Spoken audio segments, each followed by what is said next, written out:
and then somebody came over, I don't know who it was, said, Coach Curry's got to talk to you on the phones. And then so he calmed me down. So, you know, there's always somebody to do that. And Coach Luna was kind of that way. I know Tony, we talked about one time. It was a playoff game, I think, before Coachella Valley. Your jaw was messed up. But we were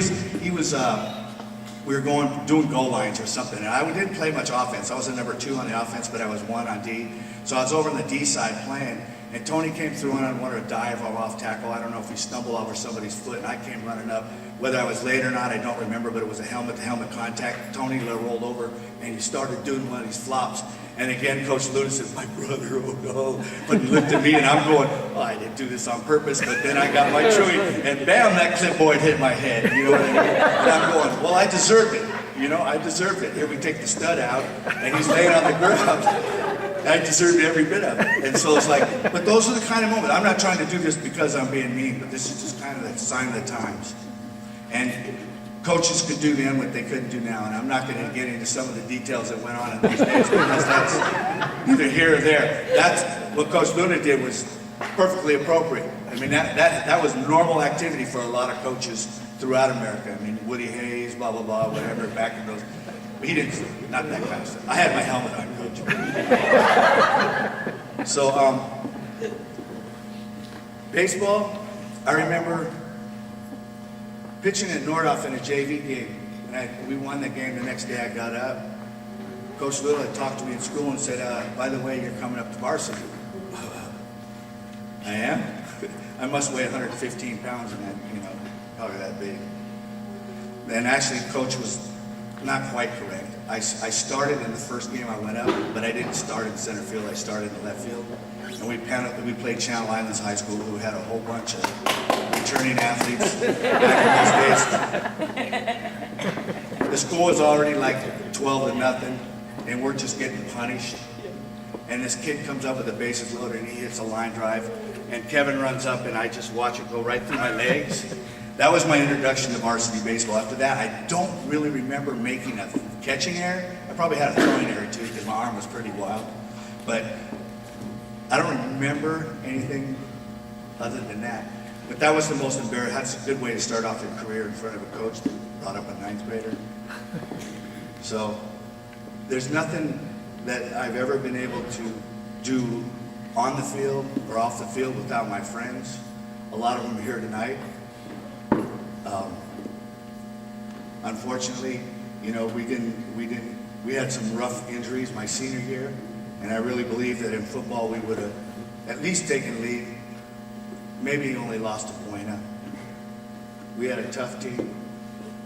We just had half all the seniors were sitting on the bench with some kind of injury at some point in time, and from the second game on. 3 Ps. That's our short thing for Pride Boys, perfection. You know, that stuff was drilled into us every day. Every day. You couldn't go anywhere within the school. Not only was driven within us athletes, it was driven into the student body itself. The parents bought into it. The coaches bought into it. And that was the kind of the significant thing that just kind of intertwined and brought everybody together was Pride Boys and perfection. You know, and over the years, I'm sure some of my teammates or anybody else, hello, anybody else, some of my teammates are probably going, oh, can we expound on these P words, right? No, I'm not going there. You know, so basically, you know, you have, for me, I started sitting down about P's many, many years ago, and it was about having a purpose in life. Beyond Pride, Boys, and perfection, it's really about having a purpose. You know, you need to set some kind of prize or be able to reward yourself in some way with a prize every time you attain a goal or you go on or you're on a mission. And that's about setting and earning that goal. So get that prize and do what you got to do. It's about perspective. It's about having a perspective on what you can do in life, not a perspective that you have to overachieve. You got to do the things that you know they're going to turn out for the long term. You got to believe in what's possible. Possibilities are things that I kind of look at and say, you know, can I do it?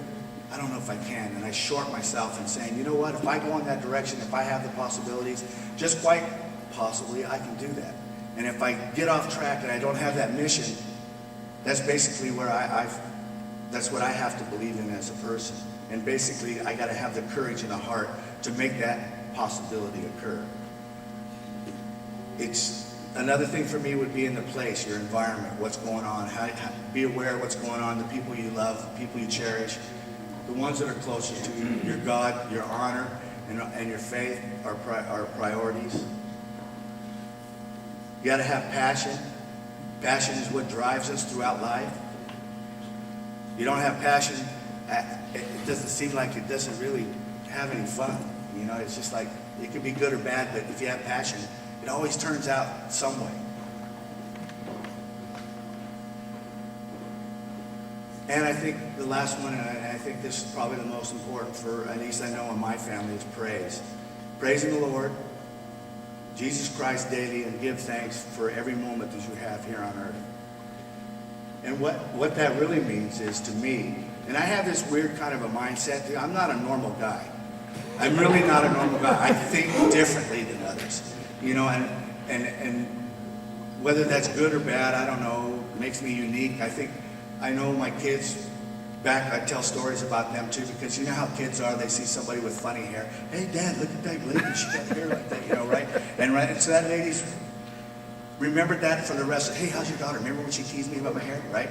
So where I'm going with that is that because my family, and we all see things differently, you have to teach them that, you know what, they're not different, they're just unique. You know, whatever that's all about. So basically it's always talking.